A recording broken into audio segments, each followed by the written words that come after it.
Hola, ¿qué tal? Buen día. Feliz martes o cuando sea que escuchen esto, chicos y chicas de teoría de conocimiento. Eh, Estamos acá hoy para ver algunas cuestiones. En primer lugar, para hacer como una especie de puesta en limpio de algunas cosas que vimos y en segundo lugar para avanzar en el siguiente tema, el siguiente concepto clave de nuestra materia. ¿Sí? Nosotros empezamos la materia haciendo una especie de paneo sobre la pregunta que nos convoca, que es esta pregunta de cómo conocemos. Y empezamos a partir de la determinación de una especie de axioma en la materia, esto es una verdad que no vamos a discutir por ahora, que tiene que ver con el reconocimiento de las perspectivas, ¿sí? La idea esta de que todo el conocimiento que producimos nosotros como sujetos, participantes de una sociedad, se hace a partir, o desde, mejor dicho, una perspectiva, un punto de vista, ¿sí? Avanzamos un poco más y vimos que para lograr descular un poco de esta cuestión de qué significa, cómo conocemos, debíamos enfrentarnos a la tarea de clasificar el conocimiento. Para eso, el libro propone, y yo seguí, dos formas de clasificación diferentes. Por un lado, la primera distinción, que es entre conocimiento personal y compartido, y por otro lado, la segunda distinción, que es entre, dijimos, ¿no? El conocimiento experiencial, el conocimiento procedimental, y las afirmaciones de conocimiento, ¿no? Aquello que sabemos, el saber qué. De las afirmaciones de conocimiento desplegamos el otro tema que tiene que ver con nuestra materia, que decíamos es central sobre todo para la evaluación, que es el de preguntas de conocimiento, ¿sí? En eso nos detuvimos bastante, 3 clases estuvimos tratando de darle una vuelta al tema de preguntas de conocimiento, tema que por supuesto no terminamos de trabajar y al que vamos a volver una y otra vez. Yo hice este mapa acá, que seguramente no se debe ver en lo absoluto, pero que mi conciencia se tranquiliza cuando pienso que se los mostré, ¿no? Primer concepto, perspectivas. El segundo es la clasificación de conocimiento entre conocimiento personal y compartido. El tercero, la segunda clasificación es entre conocimiento experiencial, procedimental, las afirmaciones de conocimiento, las preguntas de conocimiento. Usted está aquí, nos dice el Google. Vamos a avanzar hoy sobre el siguiente concepto central de la materia, que es el de formas de conocimiento. ¿Sí?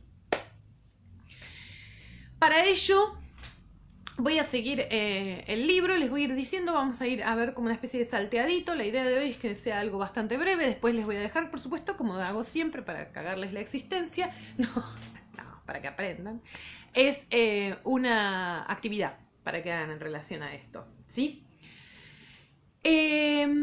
Decía, les voy a ir diciendo, la idea es que ustedes lo sigan con el libro del alumno, que es lo que vamos a utilizar para esta parte. Les voy a ir diciendo en qué parte, porque voy a ir siendo como una especie de salteado entre las pastillas del texto y en qué parte pueden encontrar cada cosa, ¿sí? Yo voy a hacer lo propio con... No sé en cuánto extraño mi libro. Estuve tratando de leer para preparar todo esto, porque aunque no lo parezca, lo preparo. Es un arte, que no parezca preparado. No, mentira. Extraño un montón mi libro. Extraño un montón el libro en papel, más que nada porque soy vieja, tengo 41 años y claramente no se me dificulta leer un poco más desde la pequeña letra del celular. No me digan boludeces, tipo, agranda la pantalla, ¿eh? O sea, porque... ¿eh? O sea, si no fuese porque mi generación siguió jugando a la Play, ustedes estaban con el Ludomatic todavía, ¿eh? Así que tranquilos. ¿Cuáles son nuestras formas de conocimiento? Vamos ahí, ¿sí? Estamos en la página 72 del libro, en la página 84 del PDF, que corresponde al libro, que por otro lado me olvidé de decirles que no tienen que decir que lo tienen porque es como pirata, ¿sí? O sea, eh, es un poco ilegal lo que estamos haciendo. ¿No tendría que decirlo esto en YouTube? No tendría que decirlo esto en YouTube. Bueno. El curso de Teoría del Conocimiento del Bachillerato Internacional ofrece 8 formas de conocimiento. Formas que, según se afirma, llevan al conocimiento. Esas 8 formas son la percepción sensorial, la razón, el lenguaje, la emoción, la intuición, la fe, la memoria y la imaginación. Bien, entonces, en aras de tratar de descular esta gran pregunta de cómo conocemos, lo primero que nos encontramos es frente al desafío de ver efectivamente de qué formas nos aproximamos nosotros al conocimiento, ¿sí? Teoría del conocimiento nos plantea 8 formas. ¿Son esas las únicas 8 formas? Ni a palos. ¿Es esa la única forma de clasificarlas? Mucho menos, ¿sí? Es solamente una modelización, la puesta en práctica de un modelo, de algo que en la práctica se da, por supuesto, de forma interrelacionada, y que por otro lado no...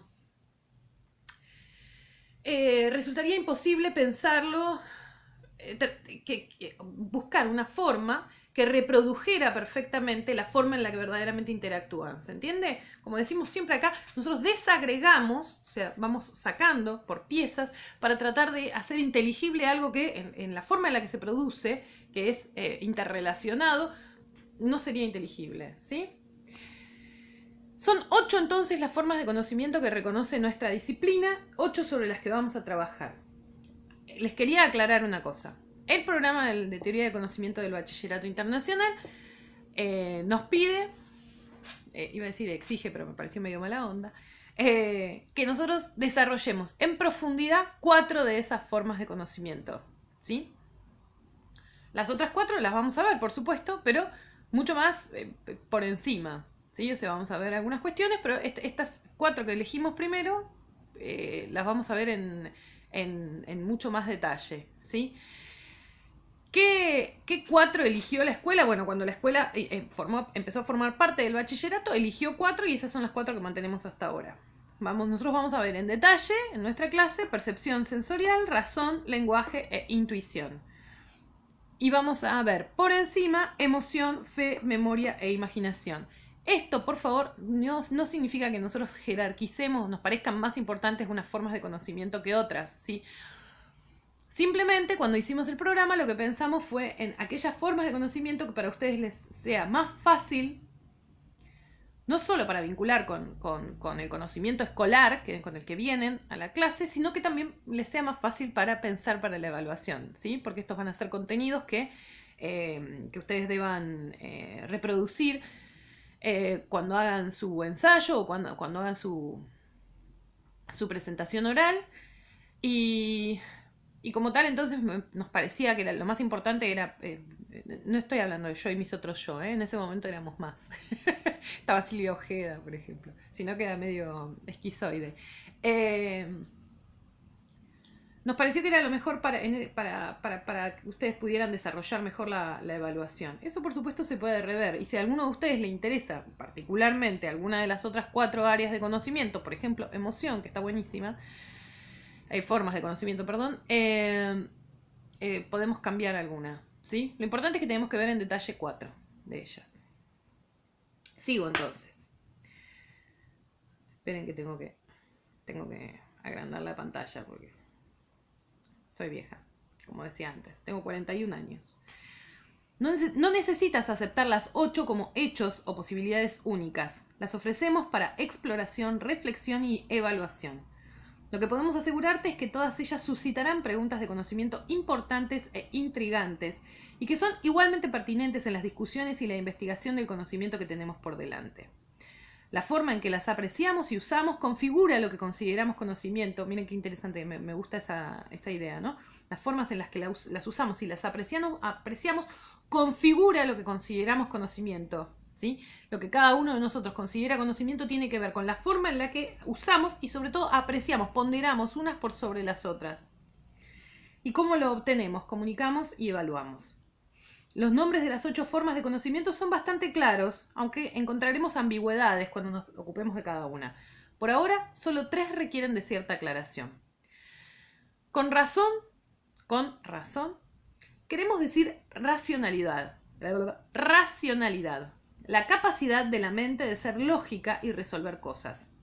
En este libro también usamos con frecuencia razonamiento como sinónimo para destacar la naturaleza activa del proceso de pensamiento.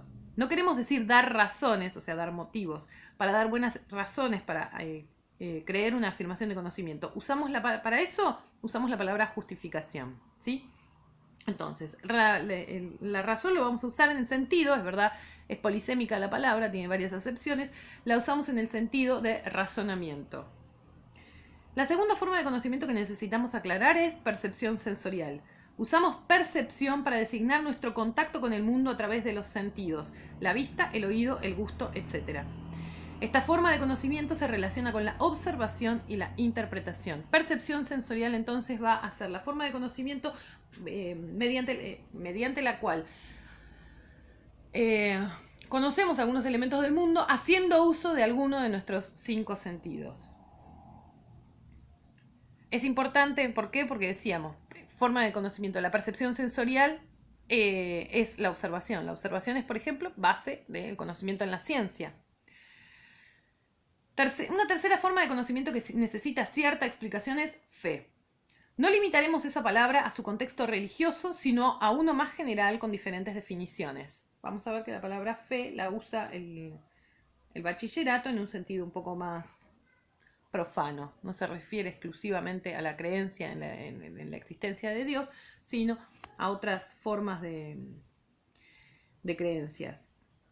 Tienen ahí un cuadro para que ustedes vean las formas en las que se articulan estos conceptos que nosotros estuvimos viendo hoy, ¿sí? Cómo se articula el conocimiento compartido con el conocimiento personal, en qué medida hay algunas formas de conocimiento, ustedes van a ver en el gráfico. O sea, si no se veía nada de lo que yo escribí, imagínense esto, ¿no? Van a ver en el gráfico que hay unas que están del lado de arriba, que son más propias del conocimiento compartido, y otras que están del lado de abajo, que tienen más que ver con el conocimiento personal, ¿sí? La imaginación, la intuición, la fe y la emoción. Y del otro lado, percepción sensorial, razón, lenguaje, y hasta por ahí nomás, memoria. Hay algunas que van a tener que ver más con el conocimiento procedimental y otras más que ver con el conocimiento experiencial. Y otras van a tener que ver con las afirmaciones de conocimiento, ¿sí? El mapa, digo bien, es un mapa, está bien diagramado en ese sentido. Analícenlo y después conversamos.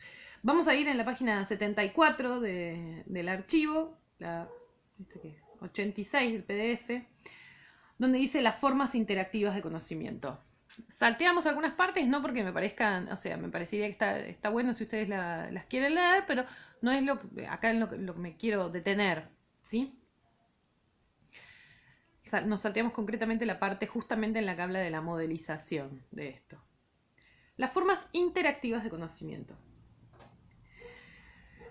Nuestras formas de conocimiento operan juntas, nos dan información sobre lo que nos rodea y nos permiten interpretar esa información. Juntas nos permiten obtener e intercambiar conocimiento y tomar decisiones sobre qué aceptar y cómo actuar. Ahora va a plantearnos una situación hipotética, voy a transitarla junto con ustedes. ¿Por qué me interesaba esta parte particularmente?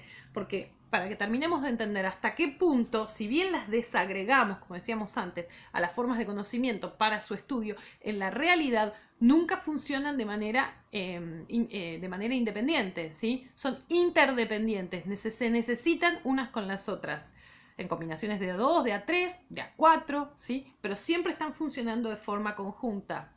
Nosotros acá nada más lo separamos exclusivamente para lograr descular un poco mejor cómo es que trabajan. Imagina esta situación. Tú y 5 amigos están caminando por la montaña guiados por un adulto de la comunidad. Se está haciendo tarde, pero aún pueden caminar un par de horas antes de montar el campamento para la noche.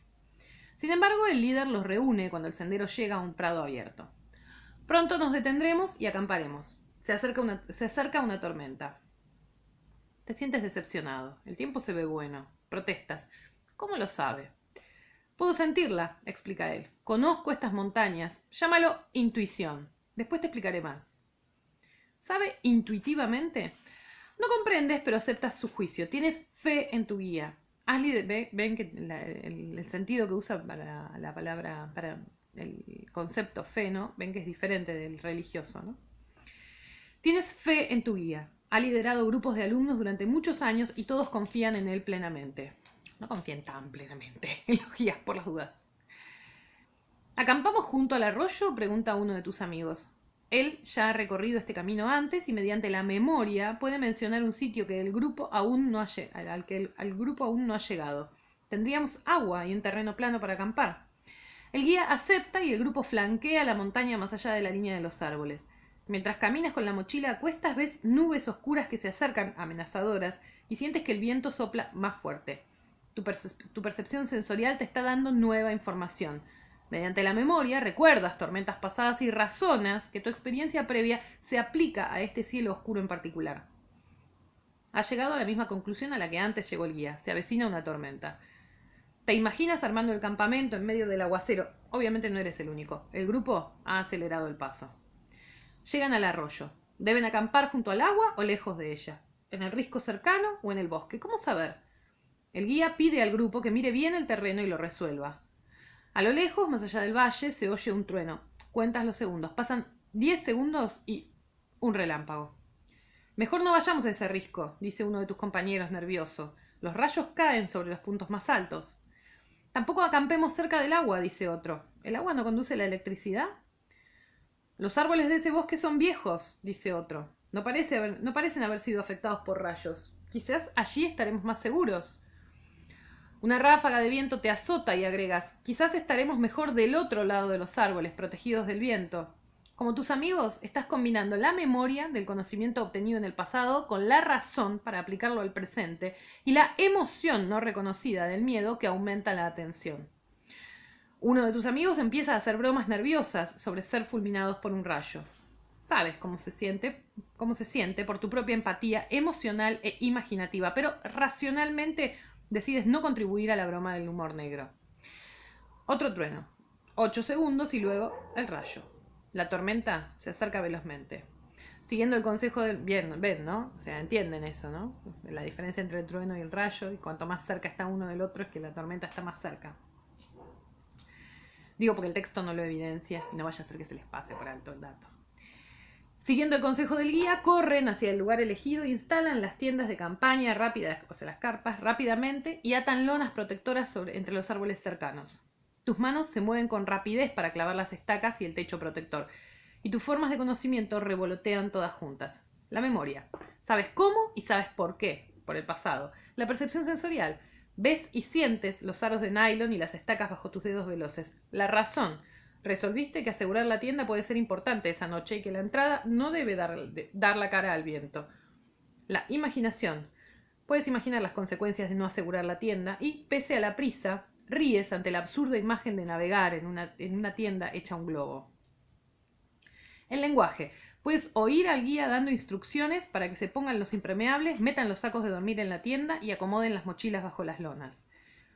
Un tronido, un trueno, otro relámpago y la lluvia. Un diluvio inunda la ladera, el bosque y el pequeño campamento en la montaña, pero el grupo se mantiene seco y se prepara para cocinar bajo el toldo resistente. Más tarde, en casa, relatarás tu aventura en la tormenta a tu familia, con los rayos cayendo por todas partes y la tienda lista en el momento justo. Pero, ¿cómo supieron que se acercaba la tormenta?, te preguntará tu hermana menor. ¿Cómo supieron qué hacer? Y tú contestarás con confianza. Teníamos muchas formas de conocimiento. Bueno, ese final es medio goma, ¿no? Pero acá esto es lo que me resulta importante, ¿no? Bueno, esta es una situación concreta, cualquiera, podríamos haber tomado cualquiera, pero se toma esta, que además tiene cierto grado de tensión, para ver cómo en cada uno de esos elementos interactúan todas las formas de conocimiento de forma permanente. Acá hay un montón de formas de interacción incluso que no se mencionan, ¿sí? Cuando dice, entiendes mediante el lenguaje las instrucciones de tu guía, también estás usando la percepción sensorial, por ejemplo. Entonces, eso lo decíamos, tiene que ver con la idea esta de que las formas de conocimiento se dan permanentemente todas juntas, reunidas, ¿no? Y que la relación entre ellas es mucho más dinámica de lo que daría para pensar de acá en adelante cuando vayamos explorando cada una de ellas, ¿sí? Entonces, digo, porque sobre esto probablemente de vez en cuando volvamos, pero no lo vamos a desarrollar y me parece importante que recalemos en esto, ¿sí? Bien, la comunicación y las formas de conocimiento. Continúo. Es a continuación, ¿eh? Ahí no tienen ni que saltar, es página 76. No vamos a leer ese. Ah, sí, vamos a leer. Bueno, ¿para qué me hago un guión si después me salteo las partes, ¿no? Sí, 76, acá. No solo cuando obtenemos conocimiento usamos combinaciones de las ocho formas de conocimiento, también cuando lo compartimos con otros y construimos conocimiento juntos. Ahí también está bueno para pensarlo en relación al gráfico que vimos antes, y el conocimiento compartido y el personal y cómo se relacionan con cada una de estas formas. ¿Cómo llegamos hasta otras personas para contribuir a un conjunto de conocimientos común? Si no recuerdas bien la distinción que hicimos en el capítulo 2 entre el conocimiento personal y el compartido, vuelve a mirar atentamente los círculos interconectados del diagrama, página 36. Cuando ofrecemos nuestro conocimiento a otras personas, entramos en la zona de intercambio dinámico, ¿se acuerdan, no? Es como la intersección entre los dos grupos, el grupo del conocimiento compartido y el del personal. Decíamos, lo del medio es la zona de intercambio. Cuando tratamos de transmitir nuestro conocimiento experiencial, podemos titubear. ¿Cómo podemos transmitirle a alguien exactamente las experiencias que tuvimos, con todas las asociaciones de la memoria y la emoción que implican para nosotros? Sin embargo, en el proceso de reflexión sobre la experiencia vivida, ¿se acuerdan que tiene que ver con la experiencia más la reflexión sobre la experiencia, ¿no? Lo que significó para nosotros y lo que aprendimos de ella, ya hemos extraído algo que tiene un mayor potencial de expresión. La reflexión, ¿sí? Si bien la experiencia no la podemos comunicar, sí aquello que reflexionamos en virtud de lo que vivimos. Además, no somos impotentes para comunicarnos, siempre y cuando aceptemos que existe cierto grado de ambigüedad. Al intentar transmitir a otros lo que experimentamos, usamos nuestras formas de conocimiento para crear canales entre nosotros. Podemos hacer descripciones mediante el lenguaje y usar expresiones faciales y gestos mediante la percepción sensorial. También podemos mostrar los resultados de nuestras experiencias. Los resultados no comunican el proceso, pero sugieren algo de él a cualquiera que comparta un conjunto de conocimientos. Podemos ofrecer una visita del jardín que hemos sembrado, presentar a otros a los niños saludables que ayudamos a criar o mostrar el trabajo que hemos preparado para un proyecto de ciencias. Y en gran medida nos entenderán. También podemos encontrar en las artes algún medio, música, artes visuales, cine o escritura creativa, por ejemplo, para transmitir más de nuestra experiencia de lo que podemos poner en palabras, usando recursos emocionales e imaginativos combinados con los sentidos. Al tratar de comunicar la experiencia dependemos en gran medida de las semejanzas entre nosotros y nuestros receptores. Acá viene una parte interesante también para pensar. Para comunicar cualquier experiencia necesitamos un grado de semejanza entre nosotros y los receptores. ¿Y por qué les parece que será eso? Porque todos debemos tener algo a lo que aludir, ¿no es cierto? Algo a lo que recurrir para pensar en relación al otro. ¿Podemos imaginar la experiencia libre de la empatía? O sea, la experiencia del otro libre por completo de la empatía. ¿O necesitamos de la empatía para lograr entender por completo el conocimiento experiencial del otro? Es una buena pregunta, ¿no? Sigo. Esperen porque me perdí ahora. Acá. Esperamos que otros puedan, en cierta medida, completar lo que falta, no solo porque pueden haber tenido experiencias similares, sino también porque para obtener el conocimiento experiencial usan las mismas formas de conocimiento que nosotros. Usando el razonamiento como forma de conocimiento, pueden pensar por analogía y hacer inferencias. Pensar por analogía es pensar en las semejanzas entre una cosa y la otra. Ay, golpeo así y se ve que se mueve la cámara. E inferencia es suponer a partir de una determinada cantidad de datos lo que viene después, ¿no? Usando la emoción y la imaginación, pueden sentir empatía e imaginar cómo sería estar en el lugar del otro. Usando el lenguaje, captan lo que decimos explícitamente y lo que dejamos implícito entre líneas. Nuestras formas de conocimiento comunes nos permiten conectarnos con otros, incluso en los límites de lo expresable. En tanto aceptemos que lo que experimentamos, lo que transmitimos y lo que ellos entienden no es exactamente lo mismo, ¿sí? El conocimiento experiencial, lo hablamos cuando vimos conocimiento experiencial, tiene ciertas dificultades para ser transmitido. Y la primera premisa básica es aceptar esa disociación, ¿no? Entre lo que experimentamos, lo que logramos transmitir sobre lo que experimentamos y lo que otros entienden en virtud de eso, ¿sí? Son tres instancias diferentes. Igualmente, cuando transmitimos habilidades, el conocimiento procedimental, usamos nuestras formas de conocimiento para crear canales de comunicación. Podemos mostrar cómo tocar escalas en el piano, cómo nadar en el estilo llamado crawl, cómo preparar el equipo de un laboratorio de ciencias o cómo usar el aluminio y la soda cáustica, dice gasosa, pero es soda cáustica para producir hidrógeno. Podemos hacer demostraciones serias o graciosas usando la emoción para que resulten más memorables o para conectarnos mejor con los receptores. En todas las habilidades podemos usar también el lenguaje para explicar y dar instrucciones. Para recibir e interpretar la comunicación, los receptores usan sus propias formas de conocimiento. Pueden oír y ver una demostración usando su percepción sensorial, responder a los matices emocionales y entender el lenguaje. Es un quilombo, ¿se dan cuenta? O sea, la cantidad de factores que intervienen para que se produzca efectivamente la transmisión, que se produzca efectivamente el fenómeno de la comunicación y esta idea de compartir, en este caso, un procedimiento. Cuando transmitimos nuestras afirmaciones de conocimiento, nuestros métodos de comunicación se acotan. Las afirmaciones de conocimiento son siempre enunciados del lenguaje. ¿Pero es el lenguaje la única forma que usamos para transmitir las aseveraciones que aceptamos? Según el contexto, podemos articular nuestras afirmaciones de conocimiento recurriendo a otras formas de conocimiento como la razón, la emoción, la memoria o la imaginación. Podemos acompañar las afirmaciones de conocimiento con imágenes que apelen a los sentidos o las emociones, o con gráficos y fórmulas que apelen a la razón, y todo ello amplía la comprensión que comunicamos. El lenguaje se usa con mucha frecuencia junto con otras formas de conocimiento para reforzar la legitimidad de la afirmación de conocimiento que hacemos. Esto también lo hablamos. Finalmente, la aceptación de una afirmación de conocimiento puede depender de uno de los conceptos de la fe: la confianza en la fuente del conocimiento. Hasta acá llegamos. Bien, ¿qué es lo que tienen ustedes que hacer para el día de hoy? No vamos a hablar sobre la justificación. Si quieren, léanlo, pero es como un poco más arduo y no me parecía que fuese tan importante para lo que nosotros estamos haciendo hoy, que es una clase de introducción a las formas de conocimiento. Entonces, en la página 81 tienen una ejercitación. Tienen una serie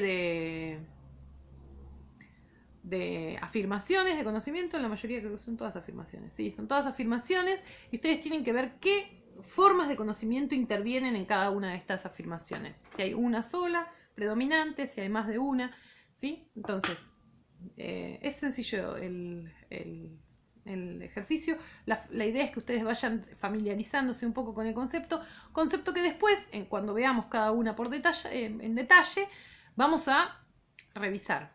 ¿Sí? Vamos a revisar bastante. En general, y muchas veces, como decía cuando empezamos la materia, teoría del conocimiento también lo que busca es desarmar ciertas preconcepciones que tenemos sobre la forma en la que conocemos, ¿sí? Y me parece que cuando veamos formas de conocimiento es una de las instancias más interesantes de ese desarmar, ¿sí? Desarmar, por ejemplo, la confianza ciega que tenemos en la razón o la confianza ciega que tenemos en nuestra percepción sensorial, ¿sí? Que es uno de los estructurantes de nuestra vida. La idea de teoría del conocimiento es matizar un poco esas formas de conocimiento y matizar sobre todo la jerarquización que la sociedad propone siempre sobre ellas, ¿sí? ¿Por qué es más importante la razón que la emoción? ¿Sí? Una idea muy pregnante, sobre todo en la sociedad que todavía tiene atisbos de positivismo, que es en la que vivimos. Bueno, todo eso igual lo vamos a ver más adelante, tranquis. Tienen un ejercicio para hacer. Ahora me voy a fijar a ver qué estuvieron haciendo sobre las preguntas de conocimiento. Por favor, no se tomen a mal cuando les digo, les corrijo, ¿sí? Yo sé que ustedes, la mayoría de los que están acá, son lo que se llama overachievers, ¿no? O sea, los que les va muy bien en todo el resto de las materias. Así que a lo mejor no están acostumbrados a que se les corrija y demás. Cuando les digo esto no es una pregunta de conocimiento, no se lo tomen a mal, ni piensen que eso habla sobre el desempeño, ni mucho menos. Les dije, el concepto es re difícil, es muy difícil de trabajar y vamos a ir en realidad dándole vueltas durante toda la materia, ¿sí? ¿Creo que vale la pena el concepto? Sí, creo que vale la pena. Además de que lo necesitan necesitan tenerlo bien aceitado para la evaluación. Y recuerden que todo el proyecto en realidad del bachillerato internacional es en ese sentido muy resultadista, ¿no? Estamos como pensando todo el tiempo en el momento de la evaluación. A veces incluso en detrimento del proceso. Dicho esto, la clase bajó, parece un poco más garrón, pero no, quédense tranqui, está todo bien. Dicho esto, entonces nos vemos la semana que viene. Hagan ese ejercicio cuando puedan y cualquier dificultad que tengan, o sin necesidad de que sean dificultades, simplemente me escriben cuando tengan ganas de hacerlo. Que estén muy bien y nos vemos.